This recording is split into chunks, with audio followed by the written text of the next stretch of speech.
Cherokee Beatrice Hubbard. And where'd you grow up? Proctor and Sequoia Training School.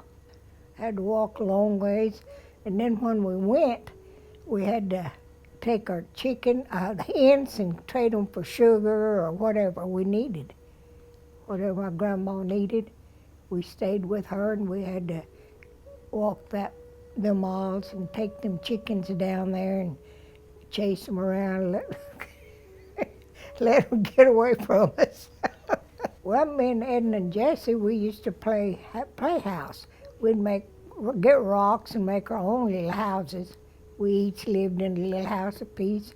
Go find the broken dishes, have plates or cups, and act like we live in them, but we just used the broken stuff to play with. And our dolls, we had to get grass, some kind of grass, and they had long roots, and we'd get them and wash them and then part them, and that's what we had to play with. That was our play dolls. And then the only entertainment we had would be go out and find a tree up so big, and we'd climb on it, and somebody'd hold it, and then when you got ready, they'd let it go. And you better hold on. If you didn't, you'd sure fall. Just things like that. That was our entertainment. And we hardly ever played ball, but at night we'd chase some lightning bugs, and of course bats would come out to want the lightning bugs, and we'd have to fight the bats. That was my oldest sister's job, to carry the wood, and I had to go to the spring down there to get the water because she was afraid. At night, to go buckets and carry them. And then time I got to the house, a lot of my water was gone. When we washed, why, we had to bring the pot up to the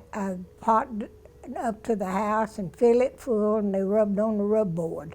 That's the way they washed back then. We didn't fish much, but we went down what they call noodling. You reach up under there and get them fish, catfish, hogsuckers, or whatever, perch.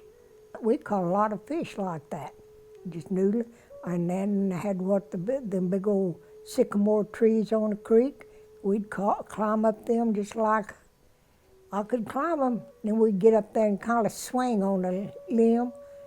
We wasn't scared back then. Then when you got through, you fell in the water, And you got your haircuts at home too. When they got a haircut, somebody cut your hair at home.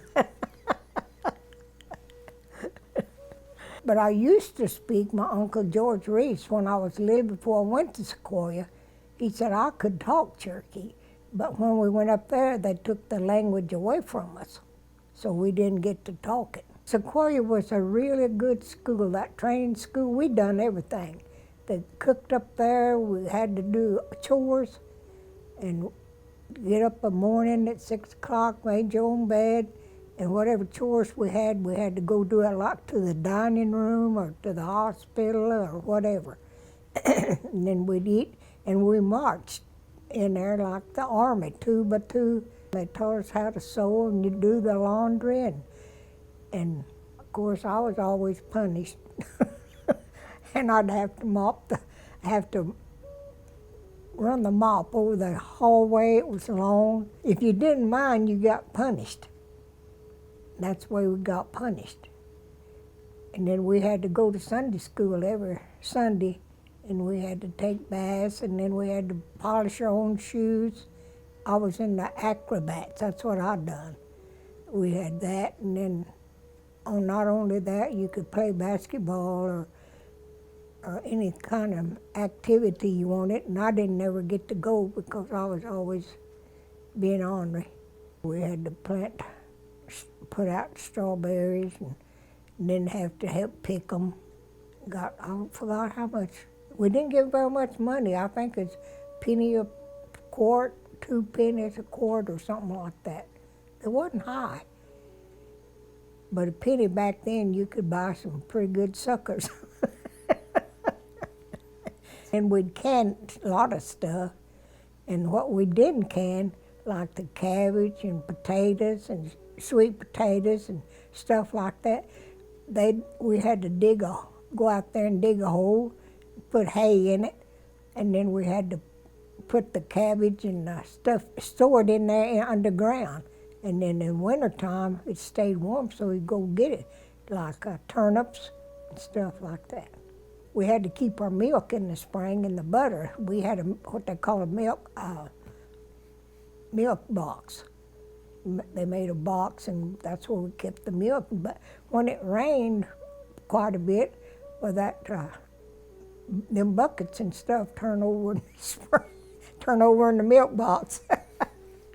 And when they wanted to fatten the chicken, they put it in a cup, they call it, and you water it and kept it in there till it got fat. And then when they got fat, you butchered them. Well, we rode in a wagon about everywhere we went.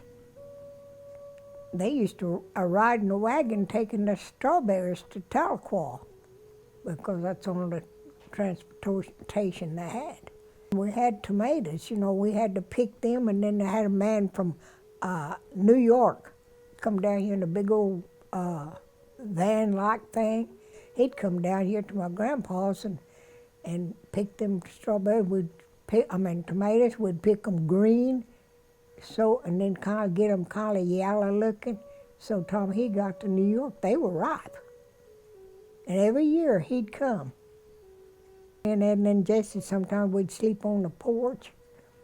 And of course they put me in front, and it was high, but Edna'd always get in the middle and Jesse on the other side by the door. But I was on, and then sometimes during the night we'd switch. If I woke up before Edna did, I was over there on her side, and Jessie, she'd be on the end, and she fell off one time. And then I got a whooping because she fell off. She told him I pushed her off. I didn't push her off, she fell off. We had a pretty good life back there, except when we had to work. And no kid likes to work.